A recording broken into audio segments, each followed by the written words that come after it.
Hello, welcome to another Friday vlog from Parkinson's Walks here in the glorious Studio 1 that hasn't yet been decobwebbed for the season, so keep a lookout. Right, if you switch onto this channel on the thumbnail to see Cornwall, then you need to jump forward about 20 minutes. I'll try and put a time up here for you. And you can jump straight to the film. The rest of us are going to enjoy the comments coming from the lovely contributors from all around the world. Let's see what everybody's got to say. And we're kicking off with Trev, our intrepid pilot. Trev comes from Wales and he says Raglan Castle is my territory, because that was the film, was Raglan Castle, the last one that we put up on the vlog. And he said I live about 7 miles away.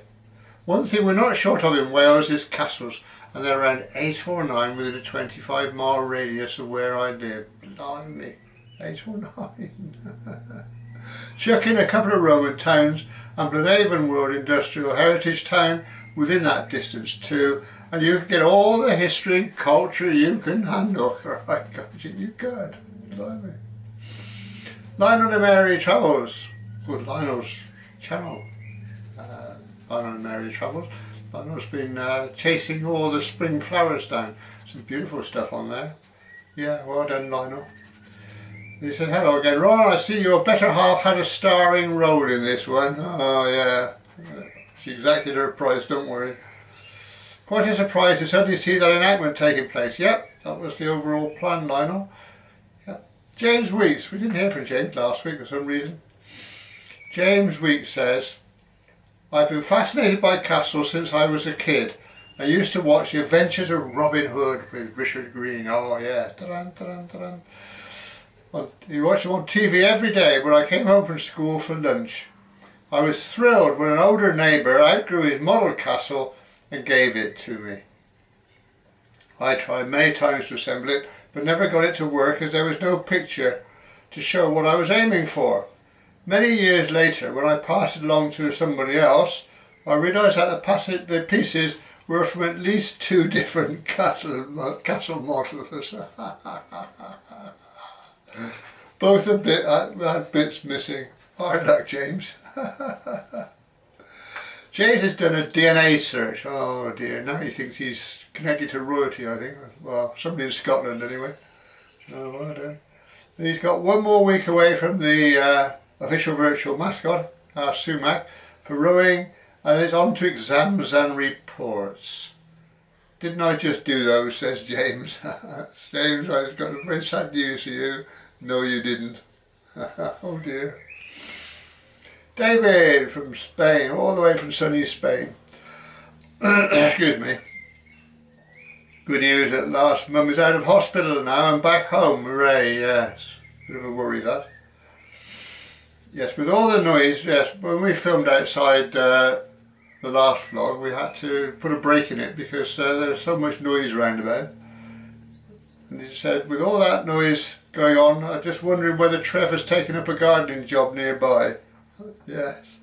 And Trevor, of course, replies, yes, David, I decided to take out a noisy lawnmower near Ron just to let him know I was still around when not flying. Oh, thank you very much. And David queried him about a drone. And he said, I actually have a drone, David. I'm sure Ron will thank you for putting another idea into my head. Oh, no. What have you done, David? What have you done? He's bad enough as it is, Trev, buzzing around in his aeroplane, disturbing everybody. Ah, now David's been tramping around down there in Spain. He says, over the last 2 weekends I've been up in the mountain valleys, some of which pass ford rivers. But it would be a fool who tried to do so there at the moment, because there's a lot of flow from the melting snow. Yeah, you wouldn't want to get swept into that, would you? Oh, that's freezing blooming cold. Malcolm Richardson. So the great video which gives an excellent impression of Raglan's architectural splendour. Right. Great video which gives an excellent impression of Raglan's architectural splendour.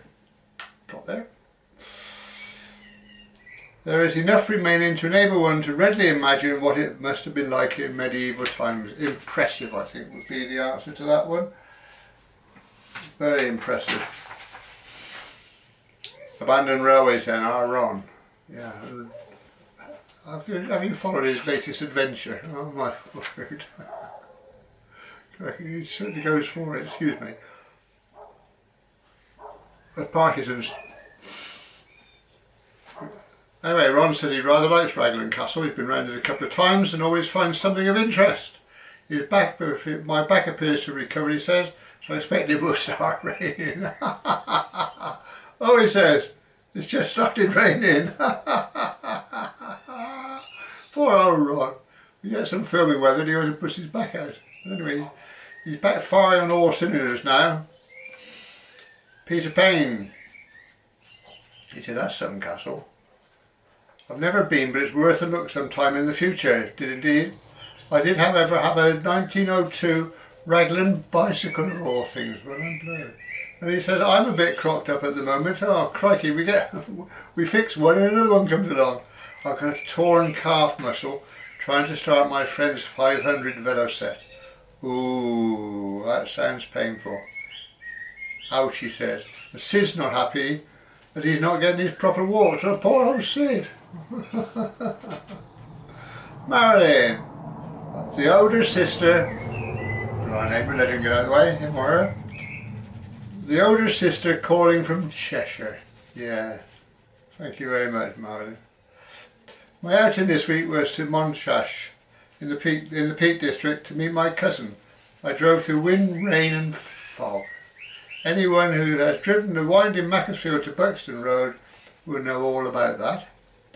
30 to 35 miles per hour most of the way, as visibility was so poor. I could have caught the train to Parsley Hay, but that's been closed to passengers. I did about the same time that the one near Raglan closed as well. And it is, believe me, the bleakest place you would want to be deposited. However, now it's a thriving bike hire. I would still have had to walk 5 miles through the rain, wind and fog, only 9 degrees in late May, so it would have to be the car. That's dedication to your relatives. If you were prepared to walk 5 miles if it hadn't been raining, crikey me. What about bike hire then, Marilyn? The thriving bike centre, you said you could go hire a bike. Engage on a shelf, asked Simon. He said, I can't count the number of times I've been past that castle without going in. Probably due to the time of day I'm passing, it's a bit of a fixer-upper. I think it's slightly more than a fixer-upper, Simon, but there you go. That's just me. Michael from Poland reports, life here in the past week has proven that when something dies, something new replaces it. Our 14-year-old dog had to be put to sleep. I bet that was a wrench, Michael. 2 days later, an outdoor cat that Mags feeds gave birth to 3 kittens. Mother and babies are doing fine. So you swapped the dog for a bit of cats. Well, I'm glad. Our Paul from West Country Wanderings, who's replying on the Malmesbury Branch video, which we filmed a little while ago. But of course Paul is so busy with his films that he didn't manage to keep up very well. But we understand Paul, we understand. He says, I didn't know about the Malmesbury Branch and its radar connections. Very interesting. I used to work on ground radar systems when I was in the RAF. Well, I'm proud. So, unusual connection. Jim from New Zealand. I lived in England and in multiple visits later. Sorry Jim, I made a copy of that and I haven't started yet. Jim Nichols from New Zealand. When I lived in England, got it that time, and in multiple visits later, I used to love visiting places like that. What amazed me is the current craze for health and safety hasn't caused them all to be closed to the public. I guess it would only take one stray piece of masonry to fall, wipe out a visitor, and in any of the sites to have the whole lot closed down overnight. I hope it never happens. Yeah, a salutary note there. They must have vigorous inspection routines, mustn't they, surely? They can't just chance it. Not with the way we are these days, suing everybody. Barry, yes, Barry has the last word on Raglan Castle. I'm not going to read it out in case you're having your breakfast, but Barry says you need smelly vision, and from what Barry says, it sounds as if the building wasn't the only impressive thing there. I think the smell must have been as well. Yes, it's worth reading it because it is history as it happened, not glorified by us in the 21st century. We'll have a look. And Barry commented on the film. We've now moved to Arley on the Severn Valley Railway. And Barry said, not only did Brunel design and build the GWR, but even the cuttings, bridges and stations were designed by him. And of course lots of other tributes, boat building and goodness knows what. He certainly was a one-off engineer, wasn't he? And Barry gives a brief history there if you want to go into the comments and read all about it. Charles Patterson from the USA. Arley Station certainly deserved to win that first class award at 1519. Charles, you've got good eyesight, haven't you? Yeah, well done. Well, you spotted that. Peter Smith. The number of times I've stayed in my seat and passed through Arley and others whilst on the Severn Valley, I really must alight next time. Yeah, well, you're not just you, Peter. I suspect a lot of people do that. Michael Miller. Michael's having a bit of a stir up here. A bit anachronistic, he says. A rebuilt Bullet Pacific in Southern Railway. Why don't I start that again? A bit anachronistic. A bit anachronistic. No, I'm going to give that up in a minute. A bit anachronistic. I got it right the first time. Anachronistic, yes, got it. So Michael Miller, a bit anachronistic, he says. A BR rebuilt Bullet Pacific in Southern Railway wartime black. Whoops. You'll start the GWR people off if you're not careful, Michael. Lionel Mary travels again, and now Lionel's got a good eye for detail as well, because he says those milk churns with the wider base had gone out of use by the time I began my working life on a dairy farm. Began his working life on a dairy farm. Well, that was hard work. But they must have wasted a lot of space on the bed of the milk lorry and also the train, of course, yeah. I bet that's why they changed them, Lionel, to save space. You're well spotted. Philip Pankhurst. An absolutely splendid study of my second favourite Severn Valley Railway station. For me, surpassed only by Hampton Load. It made my day, he said. I don't know if we've ever made anybody's day on this channel before, but there you are, we've done it now. But yes, we will actually get to Hampton Load. We're doing them all one by one. Just hang in there, Philip. Trev again then. Oh, here's Trev having a stir up now. Thank you for the shots of the superb tall valley. Seeing one of our lovely southern region bullet West Country Pacifics relegated to GWR metals is hard to swallow, he says. Still, they obviously can't find anything decent from the GWR classes, so they've had to turn to us to get the best. Maybe we ought to send them a school class as well, and then they could see what real power is all about. Oh, Trev, don't start stirring the pot. Oh dear. Marilyn, lovely Friday morning vlog, she says. It's inspired me to want to go down there tomorrow. Excuse me. It's inspired me to want to go down there tomorrow, but on looking at the timetable, it would be a diesel to Bridgenorth and back. Sniff. Not sure if I'd make it that far. And it depends on the weather. Trains running to Kidderminster, number of changes, when I get up and how energetic I feel. So a lot of ifs. Did you make it, Marilyn, or did you not? We need to know. David, Spain. Just as well that lady got to the ducks first. I'm sure there wouldn't have been enough cheese and pickle sandwiches to go round. Yes, that's my favourite. My standard is cheese and pickle sandwiches. And I wouldn't have been sharing them with any ducks. They can go and take a run.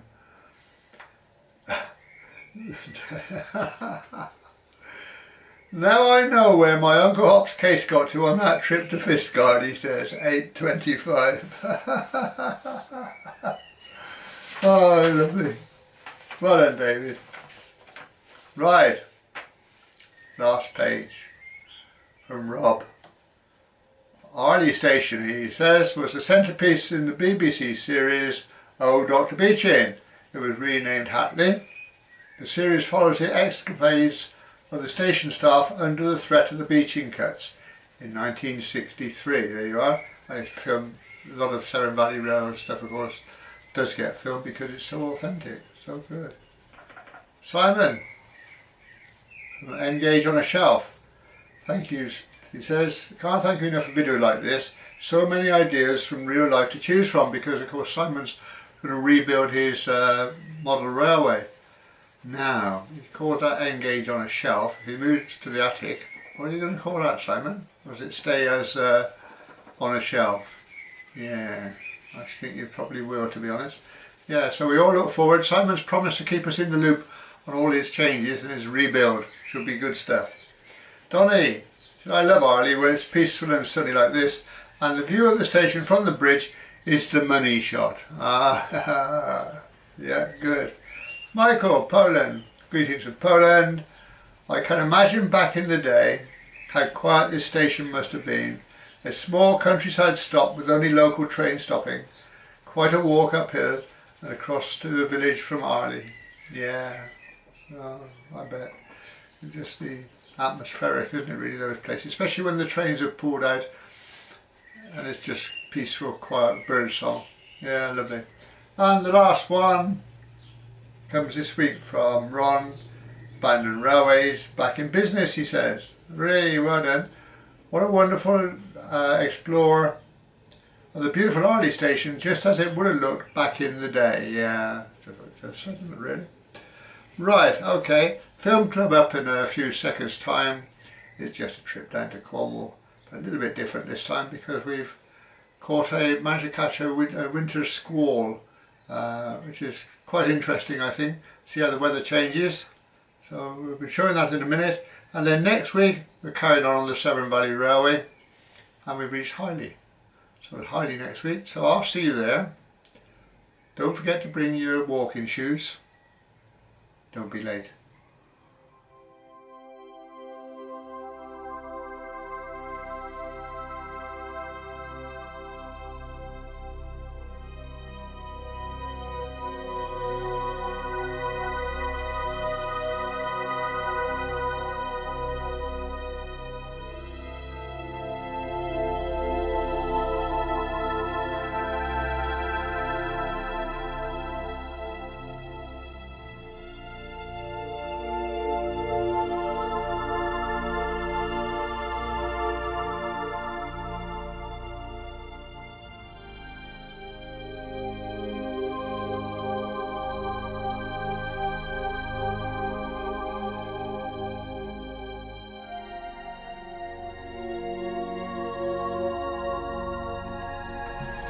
Sunlight up the estuary makes this morning.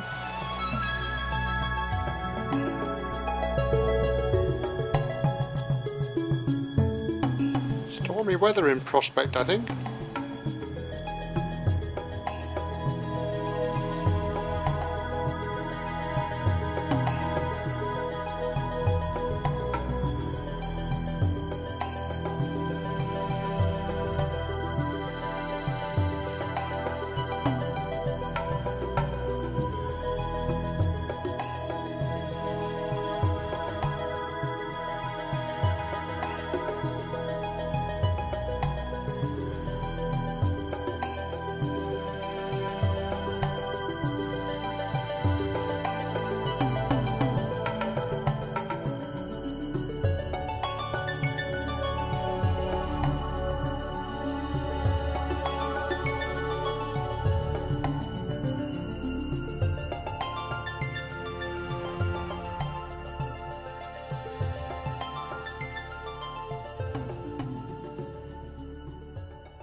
Off to church, crack of 11 o'clock.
There's a score line going up the river.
That's the shark clearing out up the estuary.